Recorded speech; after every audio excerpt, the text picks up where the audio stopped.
São Maria para todos.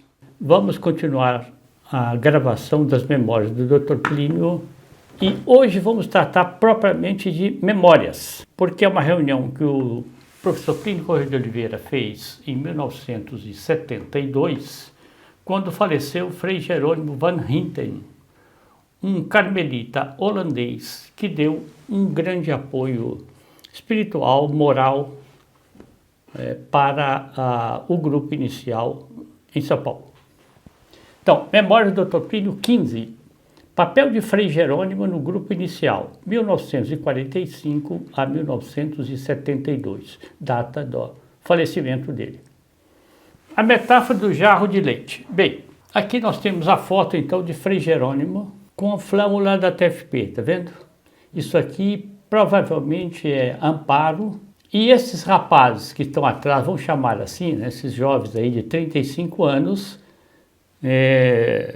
são oriundos, é um grupo da Rua Martim Francisco, que por sua vez tinha sido recrutados, formados pelo padre Walter Mariot, que também vai entrar na exposição de hoje. Então, repetindo, então, hoje são memórias mesmo. A importância do papel do Frei Jerônimo entre nós. Dr. Plínio, para explicar o papel de Frei Jerônimo, ele lembra uma historieta, né?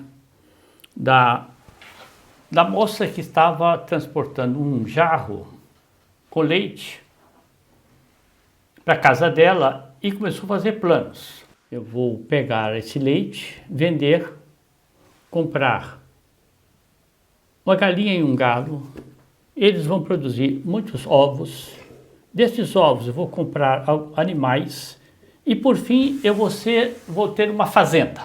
Acontece que ela tropeçou, o jarro foi embora e o plano dela foi embora. Dr. Plínio disse assim, nós somos este jarro que não quebrou e que frutificou mesmo. E é interessante o modo pelo qual o Dr. Plínio está introduzindo, né, a reunião para mostrar o papel do Frei Jerônimo. Imagine o contrário dessa lenda, que essa camponesa fosse muito abençoada por Nossa Senhora e ela conseguisse então, do jarro de leite, chegar até a grande criação. Ora, Frei Jerônimo representou exatamente isso entre nós. Nós podemos dizer que nós fizemos a história da camponesa abençoada. Nós da Rua Pará, que era o primeiro grupo que o Dr. Plínio constituiu, de 6 pessoas, 7, e que esse grupo começa então na Congregação Mariana em 1928. Bem, Nossa Senhora foi sucessivamente abençoando. E hoje, 72 que ele está falando, né, 50 anos atrás, a TFP se estende pelas vastidões de toda a América e vai deitando raízes na Europa. Já deitou raízes na Europa e também nos Estados Unidos. Aqui tem uma fotografia do Frei Jerônimo dando a bênção, eu acredito que seja na sede da Rua Pará, poderia ser. A Rua Pará é a sede então também dos mais velhos, ou poderia ser a sede dos mais velhos, mais novos aí, seria na Rua Martim Francisco. Pará não. Agora está muito claro aqui, eu acho que é a Rua Martim Francisco. O Dr. Plínio diz, quais foram os grandes lances nossos em que Frei Jerônimo esteve concernido? O Dr. Plínio diz, eu era advogado da Ordem Primeira do Carmo. O que é a Ordem Primeira? É a Ordem dos Sacerdotes que se chama, né? Dr. Paulo e eu, por volta de 1940, começamos a advogar para a Ordem do Carmo. Ordem muito rica, tinha muitos imóveis e o Dr. Plínio, então, começou a cuidar da administração dos imóveis da Ordem do Carmo. Depois, nós fomos advogados também do Mosteiro São Bento e da Cúria e do Seminário. Aqui até me ajuda a responder a seguinte pergunta. Dr. Plínio, como é que ele se afirmou financeiramente? Ele teve ajuda de fora? Ele teve algum grande magnata que o sustentou? Não teve, não teve. Ele, mais ou menos ali aos 20 anos, ele fez uma novena a Santa Teresinha do Menino Jesus, pedindo duas coisas. Pedindo um livro que permitisse a ele dar um grande passo na vida espiritual. E o segundo ponto que ele pedia, para ele ganhar na loteria muito dinheiro, para que ele tivesse uma folga financeira e pudesse fazer apostolado. Ele diz, Santa Teresinha me deu o primeiro, foi o livro, que foi o Tratado da Verdadeira Devoção, e não deu o segundo. Quem o sustentou, ele já está afirmando aqui, ele conseguiu a advocacia da Ordem do Carmo, do Mosteiro São Bento, da Cura e do Seminário diocesano. Além disso, era professor do Colégio Universitário, pré-faculdade, né? Mas era ligado às faculdades e que tinha muito bom salário na época. PUC também, não? Hã? Na PUC? Na PUC, depois. Então, e depois teve, a PUC veio depois. A PUC, não sei se é por volta de 50, uma coisa assim. Aqui foi a faculdade feminina, Sede Sapiência, e uma outra faculdade também, agora que eu não estou me lembrando, que ele congelou e colocou um professor no lugar dele. Você não tinha condições de atender essas coisas todas. Então, como é que o Dr. Plínio se sustentou? Trabalhando. Não tem na vida do Dr. Plínio nenhum magnata que chegou, eu te sustento para toda a vida, um caixa dois, uma coisa assim, absolutamente, não tem. Já que eu falei aqui da Ordem do Carmo, olha aí, a Igreja do Carmo em São Paulo. Aonde, hein? Belíssima. Belíssima, a igreja é belíssima. Tem até uma bonita estátua do profeta Elias também, né, claro. Aí o doutor Plínio disse, como é que eu passei a ser advogado da Ordem do Carmo? Ele disse, havia em São Paulo um senhor já idoso, chamado Dr. Primitivo Rodrigues Sete, nordestino. Católico praticante, ele era advogado. Em uma certa ocasião, o Dr. Primitivo Sete aparece no escritório do Dr. Plínio, acompanhado de um holandês alto, sacerdote chamado Frei Canísio Mulderman, o qual tinha uma pronúncia holandesa muito acentuada. A partir daí, então, esse Dr. Primitivo Sete, né, encaminhou a Ordem do Carmo, a advocacia, para o Dr. Plínio. O Frei Canísio Mulderman um dia nos contou que o legionário tinha um frade então jovem que era muito amigo nosso, muito admirador, solidário com todas as atitudes do legionário e que se chamava Frei Jerônimo. Então o Dr. Primitivo Sete leva Frei Canísio. Começa o contato com o Frei Canísio e diz, olha, mas nós temos lá o Frei Jerônimo, jovem. Bem, agora que o Dr. Plínio conta, nós estávamos nesse tempo, vamos calcular aqui mais ou menos 1945, depois do Em Defesa da Ação Católica, nós estávamos numa fase de ser perseguidos. Diz aqui, ó, era um triângulo com vértice para baixo. Acabávamos de ser expulsos do legionário, portanto, perderam tudo do legionário em fins de 47. Escorraçados, postos de lado, pisados, éramos um grupinho minúsculo, que eram as 7 pessoas, com sede apenas no andar térreo da Rua Martim Francisco. O cardeal de São Paulo, Dom Carlos Carmelo de Vasconcelos Mota, pegou o Monsenhor Maier, o tirou de assistente-geral da Ação Católica e disse para Dom Maier, escolha aí uma paróquia. Mas uma paróquia, a opção era paróquias assim de ponta de rua, vamos dizer. Estou exagerando. Mas era um bairro operário, Belenzinho. Então, Dom Maier aceitou e foi embora para o Belenzinho. O Dr. Plínio está contando, então, a situação. Quando o Frei Jerônimo aparece, nós estávamos, aqui a expressão de hoje, no fundo do baú, não espiritualmente, mas enquanto prestígio. Tínhamos perdido tudo. Aqui está a sede da Rua Martim Francisco, com oratório, mas esse oratório só foi inaugurado em 1969. Como ele está dizendo, nós só tínhamos o andar de baixo, o andar de cima era outra família. E então o que representou o Frei Jerônimo aí?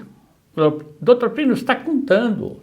Era alguém que vinha bater na porta pedindo para entrar. Uma porta que há muito tempo só se abria para a gente sair e não para a gente entrar. Porque, claro, por que quer sair? Acontece que o movimento da congregação mariana, o legionário inicial, tinha muito mais do que 7 pessoas. Com a perseguição, sobraram 7. Continua o Dr. Plínio. Os senhores talvez não calculem quanto isso pode representar para quem está no isolamento absoluto, congelado, Aí ele quem? Frei Jerônimo, começou a frequentar muito amistosamente, desde logo revelando todo o seu valor pessoal.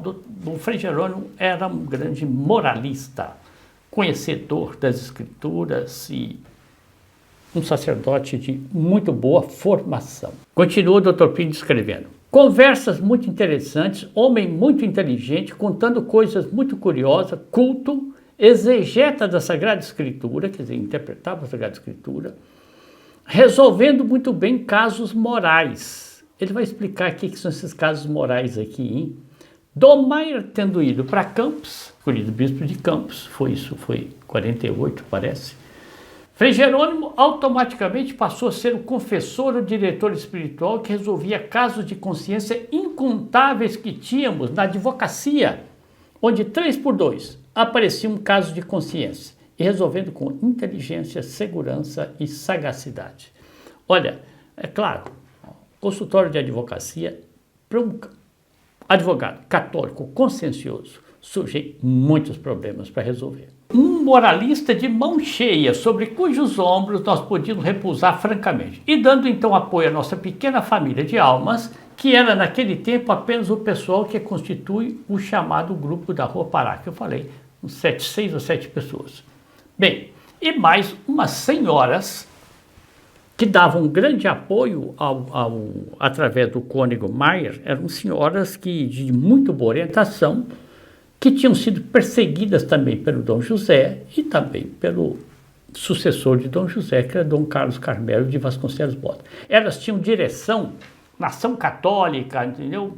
Elas tinham muita atuação, mas foram postas de lado, porque eram conservadoras. Aqui vem outro ponto, então. Frei Jerônimo também começou a nos colocar em contato com a ordem religiosa dele, que eram carmelitas. Começaram as relações de amizade e, entre outras relações, com outro holandês chamado Frei Batista Blenke, com voz cava e muito pensativa. Está vendo a sucessão? Para quem está no fundo da cova dos leões ali, as possibilidades. Eu era presidente da Junta Arquidiocesana da Ação Católica São Paulo e quando escrevi um livro em defesa. E eu escrevi um livro denunciando as heresias. Foi a causa do estouro que houve em torno de nós e foi a causa da perseguição. Frei Jerônimo deu esse livro para o Frei Batista ler. Frei Batista leu o livro, gostou do livro e acabou-se. Quer dizer, então estava selado a amizade. Depois, mais tarde, portanto, Frei Batista foi transferido para a Europa como reitor do seminário. E nós continuamos aqui batalhando. Por que ele está tratando do Frei Batista? Vai ter um papel aqui na frente. Topino disse assim, então aqui, portanto, é 1900, já estamos em 1949.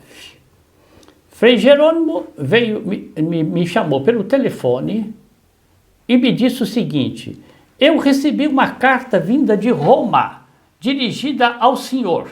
É da Secretaria de Estado da Santa Sé e a carta está selada, fechada, lacrada, vamos dizer. Né? O Dr. Pino disse, Frei Jerônimo, abra a carta e leia. Abriu, leu. E era a carta do Monsenhor Montini, em nome de Pio XII, endossando o livro em defesa da ação católica. Daqui a gente vai entender a reação do Dr. Pino. Grande exaltação, ele está vendo? Ele não fala grande excitação, não, grande exaltação. Monsenhor Montini, que depois virou Paulo VI. A carta está disponível na internet, no site pliniocorreiodeoliveira.info, não é? E ele quer dizer, o livro foi escrito em 43, em 49 veio a carta. Daqui a pouco vamos entender a questão. Então, eu nem almocei e fui pegar a carta. Frei Jerônimo, quando me deu a carta, pelo menos é como eu me lembro, ele me disse o seguinte, Dr. Pino, eu peço ao senhor que nunca diga, fora do círculo de seus íntimos, que esta carta veio por meio de Frei Batista. Então, aquele Frei Batista aqui de São Paulo. Fui para Roma, fui professor do seminário, através dele. Aí ele explica que o Frei Batista tinha entradas, como o senhor Montini também. E explicou todo o caso da ação católica, a perseguição ao Dr. Plínio aqui. E foi o principal, vamos dizer assim, móvel, né, para que a carta saísse em defesa do Dr. Plínio. Você nunca leu essa carta? Tem. Esse é um dos documentos mais preciosos que o Dr. Plínio recebeu. Ele recebeu depois uma outra carta da Secretaria de Seminários e Universidades a propósito do livro A Liberdade da Igreja no Estado Comunista. Que eu saiba, são os 2 documentos que ele recebeu de Roma. Agora comenta o Dr. Plínio. Era um triunfo que deixava nossos adversários completamente moídos. Tanto mais importante o triunfo que implicava uma censura ao arcebispo de São Paulo, que era o cardeal Mota, que teve que engolir a coisa com farinha. É uma expressão que se usava na época, entendeu? Bem, porque eu era presidente da Ação Católica, líder católico mais conhecido de São Paulo, de repente sou posto no ostracismo, sou posto na rua. Dom Maier, que dera a posição, Dom Maier, Monsenhor Maier, né, nessa época, que dera a aprovação dele ao livro, em nome, Dom José Gaspar mandou que ele aprovasse, ele escrevesse a aprovação. Foi mandado para o Belenzinho. E com a carta, todo mundo dizia, o Plínio tinha razão. Dom Cabral, Antônio dos Santos Cabral, arcebispo de Belo Horizonte, tinha chegado ao extremo de queimar o meu livro em defesa da ação católica numa reunião de associações religiosas. Eu recebi cartas também de vários arcebispos e bispos contra meu livro, como também de alguns a favor do meu livro. Não é uma reunião sobre o livro em defesa da ação católica, mais para frente vamos tratar. Em São Paulo, o cardeal era contra o livro. Em Belo Horizonte, outro núcleo liturgicista ardido, Dom Antônio dos Santos Cabral, contra o livro. Então, está mostrando o valor que teve a carta como trunfo para ele de ortodoxia. Agora veja uma coisa como funciona na história, não é? Os precedentes históricos. Numa ocasião, por meio de um jesuíta, se não me engano, eu recebi a seguinte queixa: Dr. Plínio, a Santa Sé está sentida com o senhor. Dr. Plínio, sentida por quê? Porque a Santa Sé lhe escreveu uma carta a respeito de seu livro e o senhor não respondeu. Quer dizer, nem acusou recebimento. Eu disse, mas eu não recebi essa carta. A Santa Sé lhe mandou uma carta que veio por meio do cardeal Mota. Foi o secretário do cardeal Mota que trouxe essa carta, o padre Enzo Guzzo, diretamente. Quer dizer, antes da carta do Frei Batista tinha havido uma outra carta. Essa carta não foi entregue. Dr. Plínio até conta, eu não vou entrar em detalhes, porque não estamos tratando em defesa da ação católica. Ele, quando soube disso, procurou o padre Enzo, encontrei o Padre Enzo, mas o senhor foi portador de uma carta? Sim, fui portador da carta. Mas, Padre Enzo, eu não recebi a carta. Não, eu cheguei em São Paulo e pus no correio. Dr. Plínio, mas Padre Enzo, o senhor sabe que eu iria imediatamente procurar pegar essa carta? Bom, Dr. Plínio, eu não sei. Ficou perdido? Então, Dr. Plínio tira a primeira gratidão. Frei Jerônimo esteve no âmago, no centro, de um dos episódios mais importantes de nossa antiga história, porque a partir desse momento a nossa expansão ficava facilitada. A todo mundo que nos perguntasse por que vocês estão no isolamento, hoje diz por que vocês estão o quê? Não, hoje pessoal lacrado, né? Lacrados e tal. Cancelados. Cancelados, isso. Por que vocês estão cancelados? Nós podíamos apresentar o livro de aprovação e dizer, olha, o caso é esse. O livro diz que tem irregularidades. Essas irregularidades na ação católica não foram punidas. Quem foi punido fomos nós. Dom Maier. E veja como consequência. Eu recebi a carta, Dom Maier, que estava concernido, foi eleito bispo de Campos, e Dom Sigô foi elevado a bispo de Jacarezinho. Os homens que foram punidos tinham sido reabilitados. Bom, isso aqui tem que compor. Nós estamos num tempo de um Brasil 95% de católicos. Era impossível ao Dr. Plínio expandir um apostolado sem expandiu o apostolado sem, se ele fosse condenado. Então estava asfixiado, ele estava asfixiado. Bem, então nós estamos tratando aqui do papel do Frei Jerônimo. Outro grande feito que Frei Jerônimo realizou foi no que diz respeito à Ordem Terceira do Carmo. A Ordem Primeira é constituída de padres, a Ordem Segunda de religiosas e a Ordem Terceira é constituída de leigos. Mas veja aqui a peculiaridade, é que a Ordem Terceira, os membros da Ordem Terceira são verdadeiros membros da Ordem do Carmo, são verdadeiros filhos de Santo Elias. Até o Dr. Plínio fala, eu fui congregado no Colégio São Luís, mas um congregado do Colégio São Luís não pertencia à estrutura jurídica dos jesuítas. A Ordem do Carmo não. Claro, o terceiro carmelita pertencia à ordem, juridicamente pertencia à ordem. Aqui está, ó. Dom Maier ao centro, portanto já era bispo, está aqui. Veja a etiqueta, né? Frei Jerônimo está à direita dele. Dr. Pino à esquerda, depois Dom Bertrand mais de um lado, Dr. Paulo Barros Ulloa Sintra, que foi o primeiro, ele sempre sustentava que ele foi o primeiro que aderiu ao Dr. Plínio. Era um advogado junto com o Dr. Plínio. Militar? Ah, sim, mas... Da esquerda lá é o Coronel Poli. Ah, o Coronel Poli. Frei Jerônimo facilitou nossa entrada na Ordem Terceira do Carmo. Ele, a muitos de nós, recebeu, quer dizer, o que recebeu? Constituiu o terceiro carmelita, ele tinha poder para isso. A certa altura, ele foi nomeado diretor da Ordem Terceira e mantinha reuniões para nós. Depois, com o desdobramento das atividades da Ordem Terceira do Carmo, um dos mais belos atos a que nós nos entregávamos, já então Pará e Martim. Então, esses 7 iniciais, mais uns 15 jovens que vieram do Padre Mariô, do apostolado do Padre Mariô. Nós unidos, era uma adoração noturna mensal que se fazia na Basílica do Carmo, em que Frei Jerônimo expunha o Santíssimo Sacramento. E nós ficávamos rezando, mais ou menos, desde as 9 até meia-noite. Ocasião em que ele dava a bênção do Santíssimo e todos nós voltávamos para casa. Eles como terceiro carmelitas, portanto, com hábito carmelita. Aí começa a perseguição dentro da Ordem do Carmo contra Frei Jerônimo e contra o grupo, né?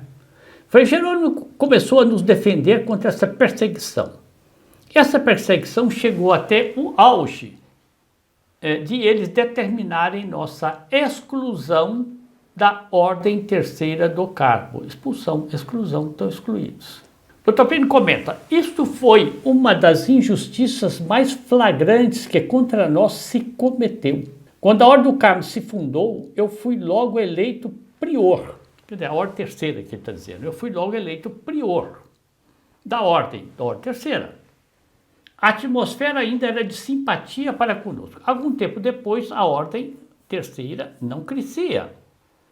E os padres começaram a dizer, essa ordem só não cresce porque o Plínio é o prior. Plínio é muito antipatizado, quer dizer, muito intransigente, né? É preciso colocar um prior com ideias modernas e a ordem, então, crescerá enormemente. Aí o Dr. Plínio continua. Pouco depois, entrou a pessoa da Martim Francisco, eu estou dizendo aí, pelo menos uns 15 ou 20. Pouco depois, fundou-se os grupos da Aureliano, jovens da classe média e imigrantes. A Ordem Terceira se tornou tão numerosa que ocupava uma fileira de bancos quase inteira. Ou inteira, não me lembro bem, desde o começo até o fim da Basílica. Só desta Ordem Terceira. Todos com o hábito da Ordem Terceira. Era uma verdadeira beleza. Aí, os progressistas ficaram quietos. Pelo contrário, a futura TFP tinha enchido a Ordem Terceira. Nesse nome, o grupo... Nesse ponto, o grupo já tinha algum nome? Aí era o grupo do Legionário, já tinha acabado. Talvez fosse o grupo do catolicismo já. o grupo do catolicismo. Que a partir de 51 começou o grupo do Legionário, 51, Dom Maier fundou o catolicismo, aí passou a ser chamado o grupo do catolicismo. O TFP foi fundado em 60. Bem, aí apareceram outras brigas. E por pura maldade nos expulsaram da Ordem Terceira. Eu me lembro, houve um congresso da Ordem Terceira em Ouro Preto, me parece que foi em 65 ou 66. Foi essa questão da expulsão foi aí. Sem razão nenhuma, sem motivo nenhum. Bem, agora veja só, veja aqui. Ainda nessa ocasião foi Frei Jerônimo que, como bom conhecedor da regra da Ordem Terceira, fez com que nós interpuséssemos um recurso junto ao geral da Ordem Terceira, né? Geral dos Carmelitas, tão bem redigido e tão bem feito que o geral não respondeu. E o pessoal nosso morreu considerando que era da Ordem do Carmo. Ué, o senhor interpõe um recurso e por causa disso, nosso caso não foi decidido. E por causa disso, continuamos terceiros carmelitas até agora. Ele está falando de 72, já tinha passado, portanto, o episódio. Somos. Eles não justificam por que foram expulsos, não. Quer dizer, ou seja, o doutor Plínio está explicando, Frei Jerônimo conhecia bem a regra, interpôs o recurso, o doutor Plínio, como prior, interpôs o recurso, e o geral ficou sem saber o que dizer. É puro progressismo mesmo. Agora veja o comentário do Dr. Plínio. Para quem sabe tudo quanto vale ser um terceiro carmelita, da Ordem do Carmo, ter esse vínculo especial de pertencença com a ordem religiosa, especialmente consagrada a Nossa Senhora, compreende que enorme favor nós ficamos devendo ao Frei Jerônimo com tudo isso. Também não vou entrar em detalhes. A igreja reconhece que a Ordem do Carmo foi fundada por profeta Elias no ano 800 antes de Nossa Senhora nascer. E depois a igreja reconheceu e diz que o fundador dessa Ordem do Carmo é Elias no ano 800. Bem, então, mais um reconhecimento do Dr. Plínio pós-mortem, Frei Jerônimo. Bem, agora vem o episódio do Padre Mariot. Padre Walter Mariot também. A gente pode tratar numa outra ocasião. Aqui entra de passagem só para compreender o nexo da reunião de hoje. Outro episódio que Frei Jerônimo nos serviu extraordinariamente foi a incorporação do grupo do Padre Walter Mariot à TFP. Bem, o senhor sabe, o Padre Mariot era um padre alemão de grande valor pessoal, grande talento, grande personalidade. É um dos homens de maior personalidade que eu tenha conhecido em minha vida. Aliás, uma das pessoas pelas quais eu mais senti atração, porque o Padre Mariot era um varão, anti-heresia branca. O Dr. Plínio, então, comenta de passagem só como foi o contato com o Padre Mariot, primeira vez, 1942. Encontrou o Padre Mariot numa reunião e o Padre Mariot disse: Dr. Plínio, eu queria tanto falar com o senhor. Ele falava francês e alemão. Tanto conhecer o senhor. Eu pensei, aqui é uma coisa diferente. Essa música toca outro som. Quer dizer, ele olhou a fisionomia do padre, o modo dele de falar, a convicção. Eu também, Padre Mariot, o senhor me desculpe, eu tenho estado ocupado, mas estou à sua disposição. Olha a resposta do Padre Mariot. Olhe, eu iria ao Rio de Janeiro amanhã, mas desde que o senhor diz que tem um tempo para me atender, eu espero até quando o senhor quiser. O Padre Mariot veio decidido a falar com o Dr. Plínio. Ele foi, que eu saiba, ele foi encarregado das congregações marianas, delegado em Roma. Não é? Escreveu um livro contra as perseguições do nazismo à Igreja Católica. Parece que foi essa a razão pela qual ele teve que sair. E veio para cá. Padre Mariot, é amanhã. Tá perfeito, amanhã. Isso era em 1942 e eu tinha 34 anos. Tá aí a fotografia do grande Padre Mariot, que ele falou, um alemão de todo tamanho. E esse aí era o grupo dos marianos que o padre Mariô constituiu no Colégio São Luís. Congregação Mariana do padre Mariô, no Colégio São Luís. Continua. Aí eu vi que ele lia os artigos do Legionário, que ele era entusiasta do Legionário, da nossa orientação. Esse homem um dia foi para o Rio, visitou o Rio, porque o Rio de Janeiro era a capital, não é? Muita fama, lá estava o cardeal, lá estava o Tristão de Ataíde, estava aquele movimento liturgicista, né? Aquela coisa toda que nós já vimos, né? Foi o Rio. E um dia me ligou chamando-me. Plínio, eu queria lhe fazer uma consulta aqui mesmo pelo telefone. Qual é o melhor apostolado que o senhor acha que eu poderia fazer? Ele era jesuíta, né? Padre Mariô, é o senhor se fixar em São Paulo e ser professor do Colégio São Luís. Ele disse, por quê? Bom, aí o doutor Plínio vai, enfim, que veja a confiança, a lealdade dele também, a confiança, né? Era tudo ali na base de cavaleiro, né? Pouco tempo, né? Para desenvolver essa confiança. Sim. Mas ele, como o padre Mariô falou, eu já sigo, acho que desde Roma já seguia a leitura do Legionário. Estabelece-se aí esta relação, como eu estou dizendo, nós não estamos tratando do padre Mariô, isso é outro dia. Este relacionamento, o padre Mariô de vez em quando convidava o doutor Plínio para fazer uma conferência lá para esses marianos, foi apoiando o trabalho do padre Mariô, e aquilo foi crescendo. Agora, o cardeal não gosta do padre Mariô, do trabalho dele, e exige a expulsão dele do Brasil. O padre jesuíta tem que tirar esse homem daqui. A orientação dele era orientação conservadora, não é? Então, o padre Mariô me disse, então, portanto, já X anos depois, ele falou, 42, isto aqui vai se dar, eu acredito que 50 mais ou menos, 49, 50, isso aqui. Padre Mariô me disse, agora estou num problema, esses sacerdotes, esses padres aí, não valem nada, não tem caráter, eu precisaria deixar, quer dizer, eu estou indo mandado para a Europa, eu precisaria deixar esses rapazes aqui com um sacerdote, um bom sacerdote. Quem é um bom padre? Ele é do meio eclesiástico. Quem é um bom padre? Padre Mariô, mas tem Frei Jerônimo. E ele diz, diga-me, quem é esse Frei Jerônimo? Então, é holandês, assim. E ele diz, holandês? Até o doutor Plínio fala que, claro, durante a guerra, tinha tido as fricções, né? O holandês famoso, já de má fama, né? Do ponto de vista de progressismo. Assim, para simplificar, o doutor Plínio, como falou com o Frei Jerônimo e marcou o encontro. Só que ele disse que em São Paulo, naquela época, muito difícil, ali na Avenida Paulista, tinha um parque, tem até hoje. Marcou ali uma conversa com o Frei Jerônimo, explicou Frei Jerônimo, tal coisa assim, é um grupo assim, tal. Bem, então vem aqui.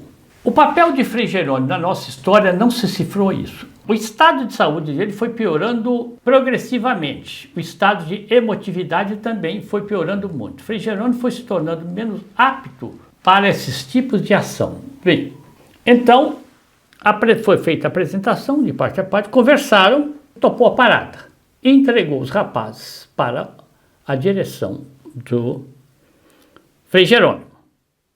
Nesse tempo, a Batim Francisco também já estava alugada. Vai entrar aqui a coisa.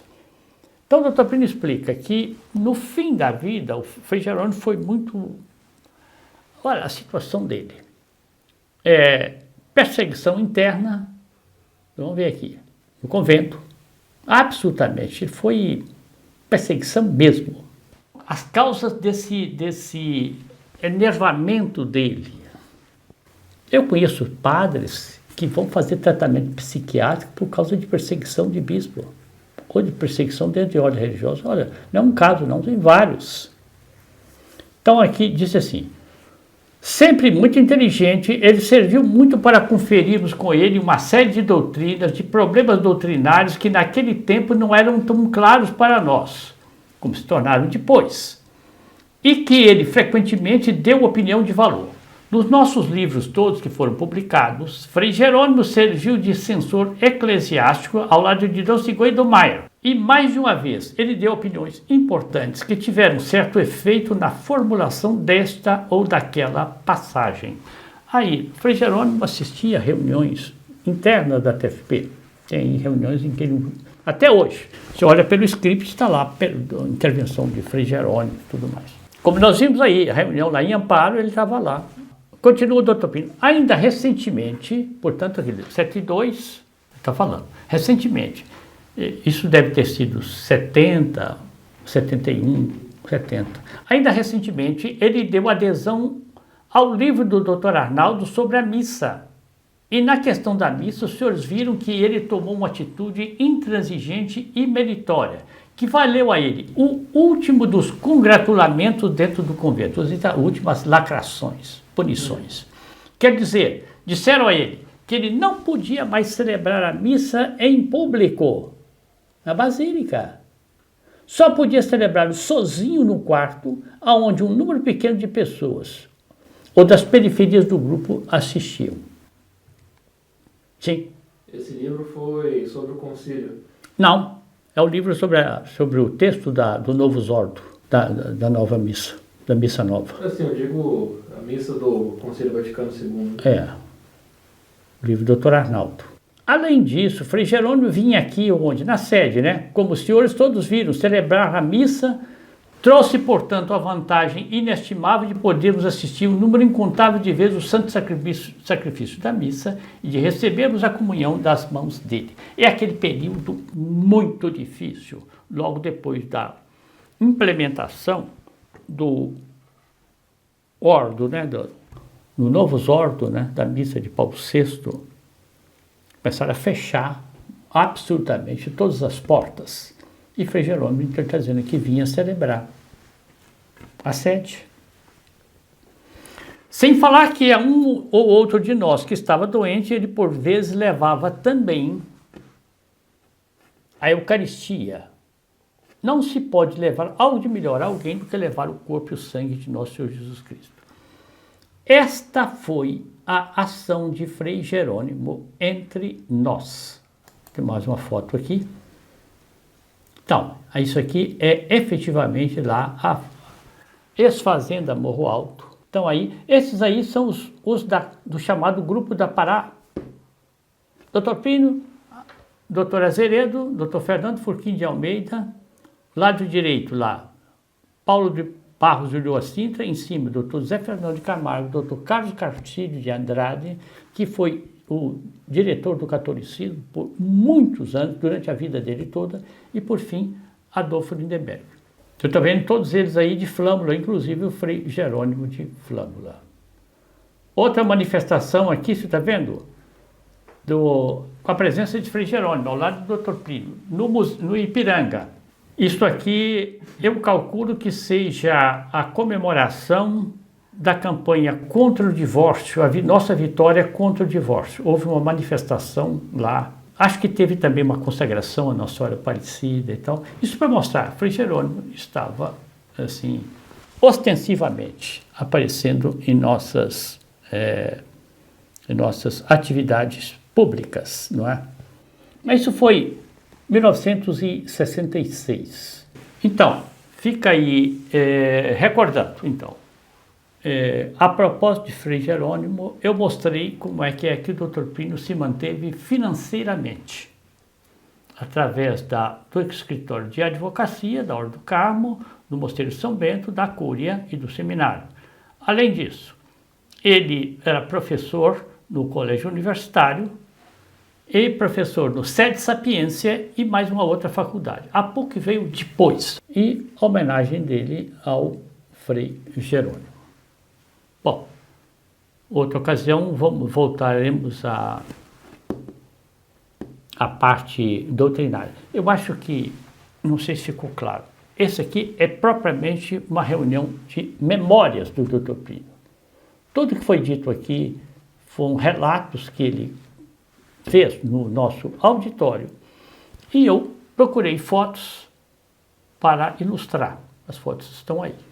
São fatos, não podem ser... Estão também no livro do professor Dematei, uma boa parte, chamado Cruzado do Século XX, e também no livro do Sr. Abel Campos, Minha Vida Pública. Bom, Nossa Senhora ajude a todos, salve Maria.